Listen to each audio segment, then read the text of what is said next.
A frequência deve ser estipulada caso a caso. O produtor rural, com o auxílio de um especialista e com os resultados da análise do solo e das exigências da forrageira, vão decidir a frequência da adubação.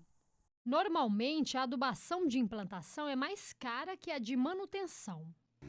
Para a implantação das pastagens para a região do Cerrado, o nutriente mais importante é o fósforo. Ao passo que na manutenção, além do fósforo, a gente também tem uma grande exigência em nitrogênio e potássio. Então, assim, implantação, elas são um pouco mais caras quando comparadas às adubações de manutenção e existe uma certa diferença em nível de exigência de nutrientes para uma dada forrageira, quando ela vai ser implantada e quando essa adubação vai ser feita só de forma a manter o potencial produtivo dessa forrageira. O que a gente recomenda é que a aplicação dos corretivos seja realizada de 2 a 3 meses antes da aplicação dos fertilizantes NPK e micronutrientes. Por quê? Os corretivos do solo, eles precisam de um certo tempo para reagir no solo. Então, o calcário e o gesso, eles precisam de um certo tempo para que eles reajam com o solo, liberem cálcio, magnésio e enxofre. E essa reação do corretivo no solo, normalmente aumentam o pH do solo. E esse aumento do pH do solo vai favorecer a liberação dos demais nutrientes que serão aplicados posteriormente, como o caso do nitrogênio, do fósforo e potássio. Ao fazer um comparativo, o Alexandre explica que a adubação de manutenção tem várias vantagens, como aumento do potencial produtivo, é menos onerosa, melhora o uso de nutrientes e de absorção de água, além de possibilitar o aspecto de conservação do solo. E para mostrar a diferença da adubação de manutenção, nós estamos aqui neste pasto que está um pouquinho degradado, né, pesquisador? Aqui nós temos a Braquiária decumbens, né? Fala pra gente a diferença aí destes dois pastos. Esse pasto que vocês podem observar aqui é um pasto de Braquiária decumbens que nunca sofreu ou nunca passou por uma adubação de manutenção.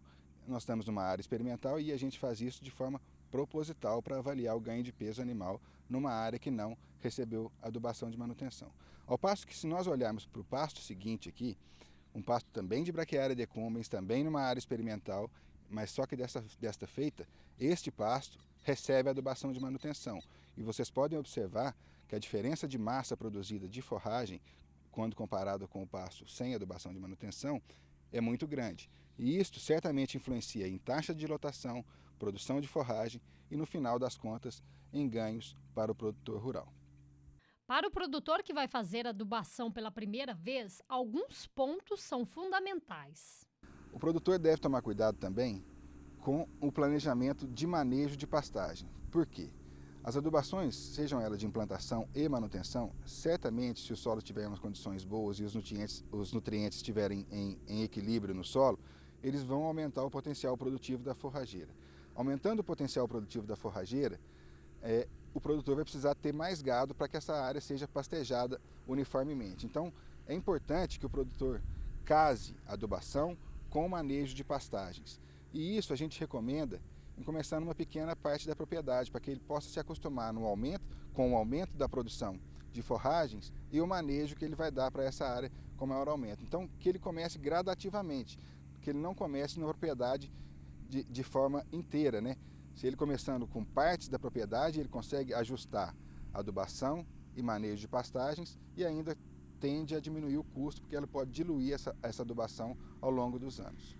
Vale a pena lembrar que, para quem usa o pastejo rotacionado, a adubação deve ser realizada após a saída dos animais. Já no pastejo contínuo, a adubação é feita com o rebanho dentro da invernada.